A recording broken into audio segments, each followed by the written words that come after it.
So what's good, TMG fam? It's your boy L, and I'm back with another reaction. And if you paid attention to the video from yesterday, I ain't even gonna lie to y'all. I'm still a little bit ticked off from that video, man. To be honest with you, I just can't get over somebody messing with elderly people and kids, man. Like, what? Yeah. Still, you can see, it still got to me. The dude that was running around, messing with the elderly people, and the dude that was messing with the little girl. That just. But I'm trying to be better. Not let my yesterdays spill over into my todays, but it's hard. I'm a work in progress. I'll be honest with you. I'm a work in progress, you know? And I'm pretty sure you have to tell yourself that each day. So why would I be any different? Nah, look at me as the same as you, bro. I battle things just like y'all do, all right? So the next up on the blacklist is 3 unsolved mysteries again with video clues. All right. So real quick, if you're new, you know what to do. Hit that subscribe button, join the fam. All right. And once you do that, join us. Moment of silence for the haters. That's enough. Now run the likes up. Make sure y'all hit that like button. Prepare yourself, people. I always try to say that, but a lot of people don't be listening to me, and then they get into these videos and get all worked up. And I see it in the comment section all the time, bro. Prepare yourself. All right. Let's check it out.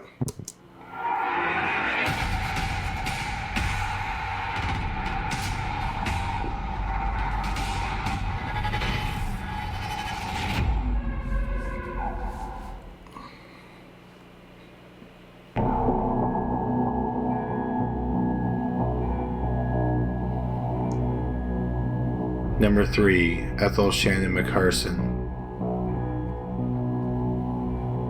Ethel Shannon McCarson was born in 1974 in the small town of Rockmart, Georgia. When McCarson was 21 years old, she was studying to get her pilot's license, but then she had a mental breakdown. She was soon diagnosed with severe schizophrenia.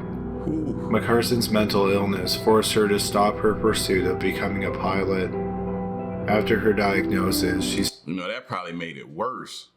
A breakdown, going for your pilot's license, you break down, then you diagnosed with schizophrenia. Now you can't pursue the one thing that you was trying to pursue. That would probably, it's like compounding on top of things, man, to send you further spiraling out of control, bro. She started to move around and never stayed anywhere too long. Over the years, she developed an addiction to alcohol while trying to self-medicate. Spiraling out of control, like we said. You know what I mean? Next thing you do, you turn towards some type of vice to cope. You know what I'm saying? I ain't telling you nothing I ain't already done, or something you may haven't already done. Like, we can see the steps. She was arrested several times for public intoxication and for prostitution. On the morning of April 4th, 2016, McCarson borrowed a cell phone from a person at a Greyhound bus station in Ocala, Florida. McCarson didn't own a cell phone, and she often borrowed one from strangers. She called her mother, and they got into an argument. After the call, McCarson boarded the bus.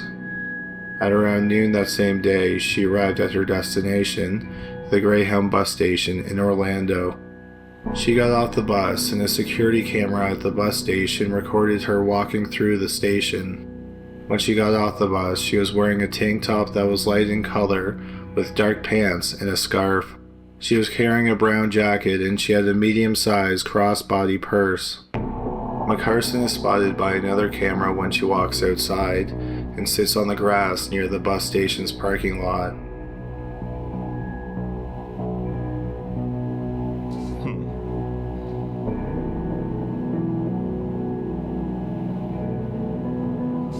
See, I be trying to pay attention to body language. I always feel like body language, you know what I mean, tells you a part of the story that you may be missing. It may be a key link to something you're trying to solve. You know what I mean? I always try to pay attention to body language.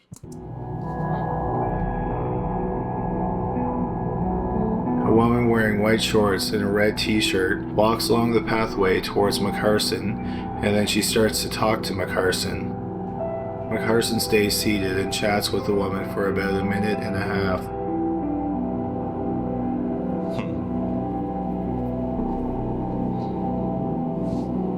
Nothing really out of the norm so far. You know what I mean? Other than her past that we know of and things that she's dealing with and gone through, and then the fight with her mom over the phone. But right now, in this very instance, nothing really out the norm. You know what I mean? That could be a person walking up to you, asking you for a cigarette, or just making regular conversation at this point.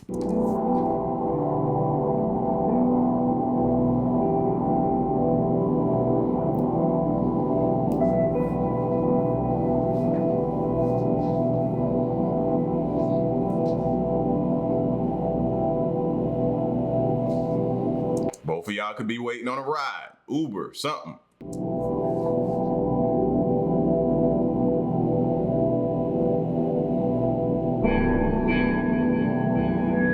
Then a white car pulls into the parking lot and drives out of the range of the camera. McCarson then stands up and walks out of the view of the camera towards the area where the car went. Whether McCarson got into the car or walked off somewhere else is unknown. Where she went after the bus station is also a mystery. 2 days later, a horrifying discovery was made on the side of a busy road not far from the bus station. It was the dead body of Ethel Shannon McCarson. The 42-year-old had been dismembered and disemboweled.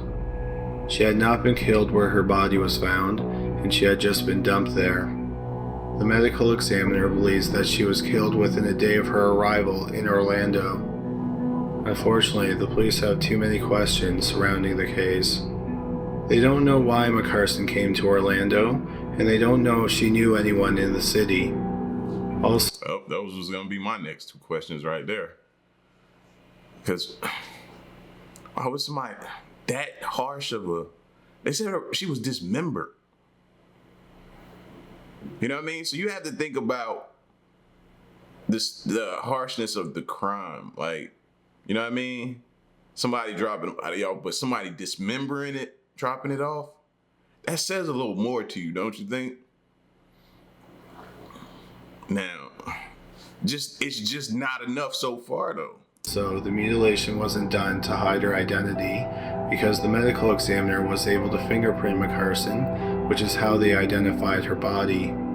So what was the point of the mutilation, and why dump her body in such a public place? Finally, the biggest mystery is who killed Ethel Shannon McCarson. The police are hoping to find the woman in the white shorts and red shirt who was talking to McCarson outside of the Greyhound station. They are also hoping that McCarson talked to someone on the Greyhound bus from Ocala to Orlando, and that person will come forward. They said that any detail, no matter how small, may break open the case and give closure to McCarson's family. Number 2, the NorCal rapist. The first known attack by the NorCal rapist happened in 1991 in Rohnert Park, California. A woman, whose name has never been released to the media, came home after a long day and fell asleep on the couch. She was awoken by a masked man who grabbed her and put a gun to her head. He led her upstairs to her bedroom, where he bound her with duct tape and covered her eyes and her mouth with duct tape. He looked around the house before he returned to the bedroom and turned on the radio to a station that played romantic music. He then raped the young woman. Afterwards, he tried to cuddle with her. As he was leaving, he said, "Oh yeah, you might want to start locking your door from now on. Someone might..." Stop, right, stop. You know what I'm about to say, and I should have said it in the beginning of the video, man. Stop, pause the video, go make sure your house is secure. Go make sure your windows is locked. Go make sure your door is locked. Go make sure everything is set. Your alarm is set if you got one. Go do that right now, man. You know what I mean? And this is why I constantly remind people of that, bro. Did you hear what he just said? Oh, yeah. Next time, make sure your door is locked. Like, people think unlocked doors are invitations to them, man. You know what I'm saying? Like, protect yourself. "I come in and try to hurt you." He struck again in 1992 in Vallejo, California. He got into a woman's house, grabbed her from behind, and held a knife to her throat. The woman managed to get the knife out of his hand, and she cut him above his left eyebrow. After cutting the attacker, she tried to run away, but she was tackled and dragged into the bedroom where she was raped. He took a break for several years after that assault, where he was committing rapes that weren't being reported. Then, on Halloween night 1996, while wearing a skeleton mask, he knocked on the door of a woman living in Martinez, California. When she answered the door, he forced his way into her house. The woman was raped and he stole her. That's another thing, man. We don't think about that. And see, watching these videos start to put things in your mind that you'll be prepared for down the line. You get what I'm saying? Like, how many of us just hear the doorbell ring on Halloween and just run right down, grab the bucket of candy that you may have outside, I mean, not outside, but right next to the door, open the door, step outside, and start handing out candy. You're not even thinking, because in your mind, all you're thinking about is the kiddos. You're thinking about the kiddos. The kiddos want candy on Halloween, so let me make sure they got candy. And you running down, you're thinking about the smile and the costumes they're gonna have on, and the smile on your face, and the smiles you're gonna put on their face, and everything like that. That's what you're thinking about. But he just literally told you how he played into that, knowing a person was gonna be not thinking, come down, open the door, and he forced his way in on somebody. So now that'll forever be in the back of your mind now. You know what I mean? I see some people that just sit the candy, the bowl of candy on the outside, turn the light on, and just let the kids have at it. Safer, ain't it? Just food for thought. Her ATM card. Then the woman was raped and he stole her ATM card. Then he did something really odd. 3 weeks after the home invasion, he called his victim at work and apologized. He attacked another woman in 1996 in Woodland, California. After he tied her to her bed, he went about his ritual of looking around the woman's house. During this time, she freed her hands, and she was working on freeing her feet, and that's when he walked back into the bedroom. The woman grabbed a pair of scissors and stabbed him in the left forearm. This only made the man angry. Then the woman yelled out that she was pregnant, which was something she had learned to say to fend off a rapist. It worked, and the man left the house without raping her. Well, when they did any other women know to do that? I feel like certain tactics like that should be put out to the world so everybody know, hey, if you're ever being attacked, try this, try that, try this, try that. You know what I'm saying? That's the first time I've ever heard somebody say to do that. They've told women to do that.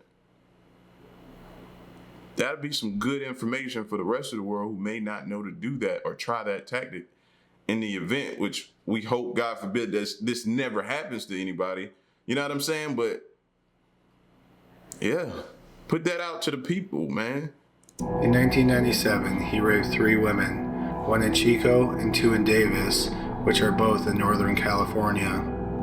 After the attacks in Davis, the rapist used one of his victims' ATM cards at an ATM machine in Woodland. He wore a clear mask which hid his face from the ATM's camera. After those 3 rapes, he took a hiatus. Then he attacked another woman in her home in Davis 3 years later in the year 2000. After popping back up, he went quiet again, and the women of Northern California were hoping that his reign of terror was over. Unfortunately, it wasn't. On October 13, 2006, 6 years after the last reported rape, a 24-year-old woman came home to the house that she shared with her roommate in Sacramento, California, and found a strange SUV parked in her garage. She walked into the house and she was grabbed by a man. He led her upstairs to one of the bedrooms, and there on the bed was her 28-year-old roommate. She was bound and her eyes and her mouth were covered in duct tape. He raped both of them, and then he forced them to shower with him afterwards to wash away any evidence. He told the women that he knew where they worked, and if they went to the police, he would kill them. He also took pictures of them, and told them that he would send the pictures to their friends and family if they told anyone about the home invasion. After spending about 5 hours with his victims, he left them and drove away in his SUV. The women called the police, and the police scoured the neighborhood. One of the neighbors had a surveillance camera, and it recorded a white SUV driving on the street just before the rapist broke into the women's house. It was the same SUV that was parked in the garage. America's Most Wanted said that the SUV was a 1997 Toyota 4Runner that was white over silver. Other reports say that it was a white 2001 to 2003 Toyota 4Runner with tinted rear windows, a roof rack, and a moonroof. It may have also been limited edition. Either way, the vehicle was several years old, so it wasn't a rental, and there were no white SUVs stolen anywhere in the area around the time of the rapes, so the police believe that the rapist either owned or borrowed the vehicle. The women also saw the face of the rapist and gave this updated description. Since his last attack, he gained a lot of weight and had a pot belly. All the victims who saw his face said that he was a white man who was quite pale and he had brown hair. In 2006, he was spiking up his hair. He is about 5'8" to 5'10", and in 2006 he weighed about 250 to 300 pounds. Today, he may be in his mid to late 40s or early 50s. He may also have a scar above his left eyebrow from when he was cut in the second attack, and a scar on his left forearm from the scissors. Besides the physical description of the NorCal rapist, the police have DNA from the crime scenes, and it links them all together, but they've never been able to match the DNA to a suspect. An FBI profiler was called in, and he said that the NorCal rapist stalked his victims before attacking them. He knew where his victims worked, and he knew their habits. The profiler also thought that the rapist believed that the women liked being raped. The police also know that the rapist kept souvenirs from his assaults, including the pictures he took of his last two victims. He took the pictures on 2 digital cameras he found in the victim's house, and one of the cameras was very unique. It is a limited edition Sony CyberShot camera with a slide opening. It is white in color, the menu is written in Japanese, and the camera was not for sale in America. The rapist may still have the camera in his possession today. Over the course of 15 years, the NorCal rapist attacked 10 women in their homes and raped 9 of them. The police think it's possible that he committed other rapes that were not reported. They fear that the NorCal rapist is just on another temporary hiatus and he may strike again, so they desperately want to arrest him as soon as they can. Number 1. Rhiannon. Jeez. Now, if you have not locked your doors, again, please do so. If you roll up to your house and you see a strange car in your garage, and I know it's easy to Monday morning quarterback and say what you would have did in hindsight right now. I get that. You know what I mean? Because she was living with a roommate. So the roommate could have had somebody over. You know what I'm saying? So you can't necessarily say what you would have done or what could have done. But, man, be alert, y'all. Be alert. Be careful.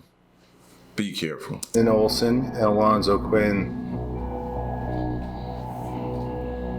In the spring of 2002, 26-year-old Alonzo Quinn moved into a house on a quiet street in Waterloo, Iowa.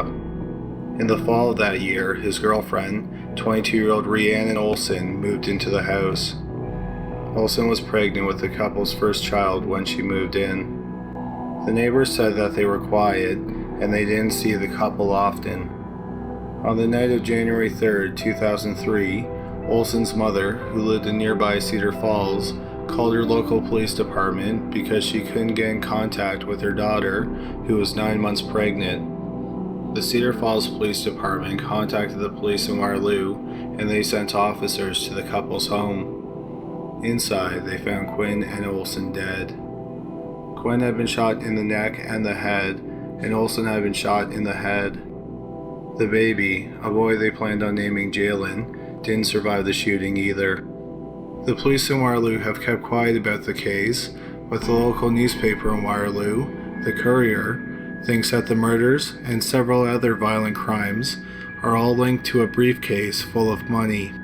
What? The story starts about 3 months before the murders, on the afternoon of September 20th, 2002. 2 police officers in Chicago, Illinois, pulled over a car for having windows that were too tinted. The driver didn't have a license, so he was arrested and his car was impounded. The police searched his car, and hidden inside was a briefcase. Inside the briefcase was $63,805. A police dog picked up the scent of drugs on the money, so the police questioned the driver. The driver, identified as Anthony Cole of Waterloo, said that he had no idea that the briefcase was in the car. He signed a disclaimer saying that the money wasn't his and the money was seized. Cole then took the bus back to Waterloo, accompanied by another man. The day after the money was seized, 20-year-old Martavius Robinson of Waterloo and 29-year-old Calvin Rash of Chicago were shot outside a home in Waterloo. They both died later in the hospital. At the time of the shooting, Rash was arranging to ship marijuana and ecstasy to Waterloo. The murders have not been solved, and it's unclear if the shooting was connected to the briefcase, but the Courier suggests that it is quite possible. Oh yeah, somebody's they making somebody pay for losing that money. Now, with the amount that they just showed in the back seat, I'm thinking that $63K might not be that significant, but who knows, man? Money is money, and you don't know how people could be, you know what I mean? I would figure that's nothing to them with as much weight they probably moving, but at the same time, you never know. Then, the man who traveled with Cole from Chicago to Waterloo on the bus, who has never been identified, was also shot to death not long after the bus trip. Since no one has been arrested for that murder, it's also unclear if it is connected to the briefcase. 2 weeks after Robinson and Rash Sound like they tying up loose ends, don't they? were shot, on October 5th, 3 or 4 men forced their way into Rhiannon Olson's apartment. They said that they were looking for money. Olson said that she didn't have any in the apartment, and they left after threatening her.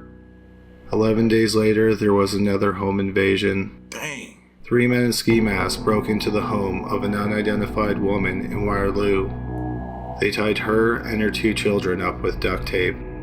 They tried to get the woman to lure her ex-boyfriend, a man named Lamont Horton, and Alonzo Quinn, over to the apartment. Neither man answered their phone. The woman was beaten with a broomstick, and she was raped, but she was left alive. Just 10 days later, Cole was at home with his girlfriend when several armed men forced their way in. They bound Cole and his girlfriend with duct tape. They pistol whipped Cole and threatened to beat his girlfriend with a broomstick. Cole managed to free himself, and he attacked one of the home invaders. Cole was able to run away, and his girlfriend managed to escape from the trunk of a car a short time later.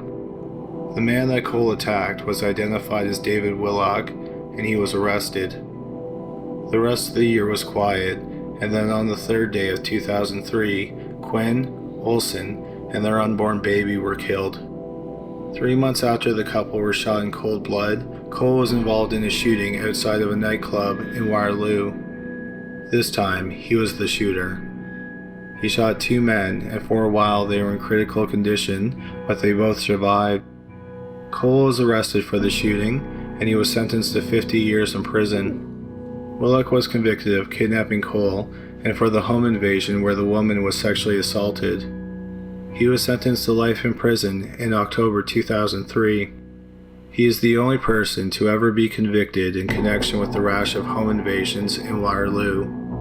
In the spring of 2003, the police released a video that is a possible clue in the murder of Quinn and Olson, and in 2016 they released an enhanced version, which is being shown now. It was recorded at a convenience store just a few blocks from where Quinn and Olson were killed. The recording was made around the same time that the murders were most likely committed. All the people who were in the store were identified, but the 2 men who aren't blurred out have not been identified. They arrived at the store in a 4-door white car that is similar to a Chevrolet Malibu or a Pontiac Grand Prix. The 2 men went into the store, while 2 other men sat in the car. The police are aware that the men may have nothing to do with the murders of Olson and Quinn, but they are at the point where they have to explore any lead.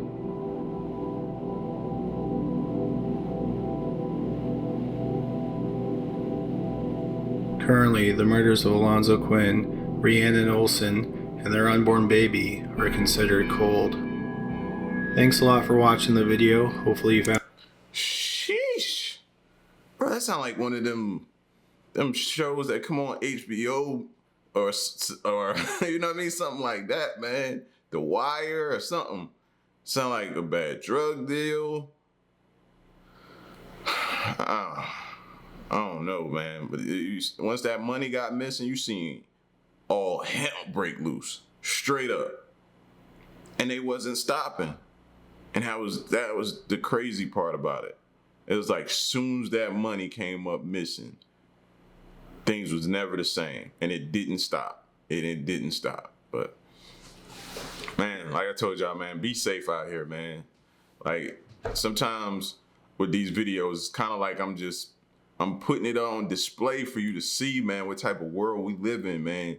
So you don't never for 1 second get too relaxed and don't think that it's not in your area because you live in a nice area. No, this can happen anywhere. So I just want y'all to be safe, man. You know what I mean? Real talk. So y'all get at me in the comment section. Let me know what you think and stick around and stay tuned to the next one. I'm gone. Peace.